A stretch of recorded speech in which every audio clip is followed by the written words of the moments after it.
Moving on to the Chargers now. Maybe this will be a little bit easier. We also have 3 players who are on NFL all-decade teams. Yes, sir. Eric Weddle, Antonio Gates, and LaDainian Tomlinson. Now, we don't automatically have to put them in. I think we do, though. But here we do. I do, right? I think these are no-brainers when it comes. LaDainian Tomlinson, we know, 100%. all-time great.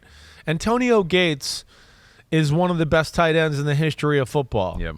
He had a PED suspension, which is really that has hurt his stock, I feel like, in the overall how we view him, right? But man, going to be a basketball player who turned tight end just out of nowhere at the end of his college career and did what he did.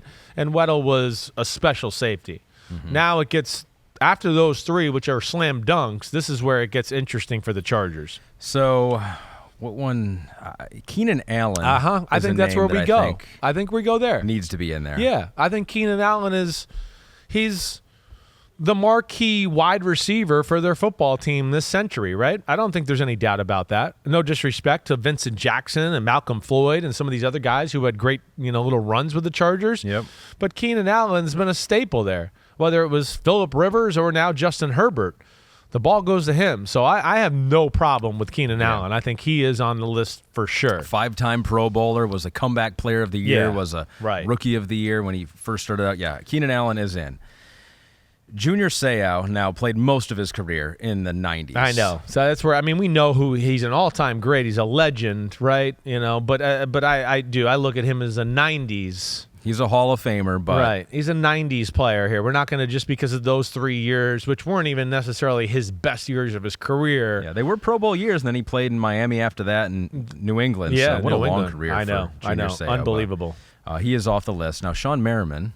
Yeah, Merriman is awesome first 2 or 3 years, if I remember. But then that was it. Yeah, that's true. So Defensive Player of the Year, his first year. Right. And then finished third, and then was a second-team All-Pro the third year. And then after that, he was hurt. And then, he really never got really back to what he was. regained the form, right? Never. It was a wham bam, thank you ma'am type of career for him. So that's where I don't think he makes the cut. Joey Bosa's interesting, right? Because there's a very good chance 2-3 years from now, we certainly are definitely Joey Bosa's on there, right? And of course, he's done some really damn good things here in his career. He's been injured. It's been a short period of time. So where I struggle here, this is where I'm down to, Ahmed, is Sean Phillips, one of the other pass rushers on the edge that was opposite of Sean Merriman towards the end of his career and was outside linebacker, defense end, who was a really, really good football player. To me, it would be between him and Bosa as far as where I would go for that 5th guy. So Bosa's already been, I think, a 4-time Pro Bowler. Right. Phillips was only a 1-time Pro Bowler, but you think he was overlooked. He was just overlooked. They were some good football teams he was a part of. And as we know, first off, Pro Bowl is a little wishy-washy. It is, yes. And it's a little too predicated on the sack number all the time, right? To where, he wasn't a 15 sack a year type of guy. He was your 7 to 10 sacks, but awesome all-around football player. So that's where I struggle.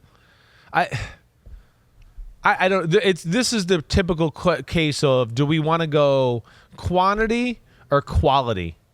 Right, Bosa is definitely a little more quality, but it's a limited number of years. So total but I would sacks. also could say it's still gonna, after this year we might be going, well, it should have been Bosa. It's a slam dunk. So total sacks. It's Phillips who has more sacks in the 2000s at 69.5. Bosa, though, not far behind with 60.5. Does have the Defensive Player of the Year award and has that higher ceiling. I think it's Joey Bosa. It's Bosa. That's it. Good way to go. That cleared it up. Sometimes you gotta just gotta hear people say things, and then I heard it come out of your mouth, and I was like, duh, yeah, it's Bosa. You're right. So that clears it up right there. Sean Phillips, legend of the Chargers.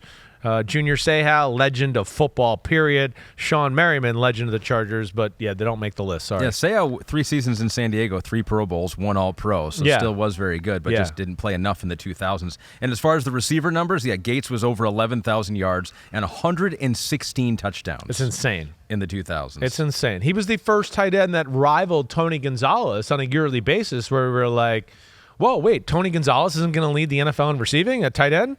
Oh, wait, there's somebody else here that's challenging him? with touch. So that's he was phenomenal route runner. Right, had a great feel for the game, great athlete. And I really like Antonio Gates. Been friends with him for a while. Melvin Gordon, Austin Eckler, Melvin Ingram, also names in there. Casey Legends. Hayward, right, defensive back, but just outside the top 5. Yeah, I think so. I think we got that one right there. I feel good about that.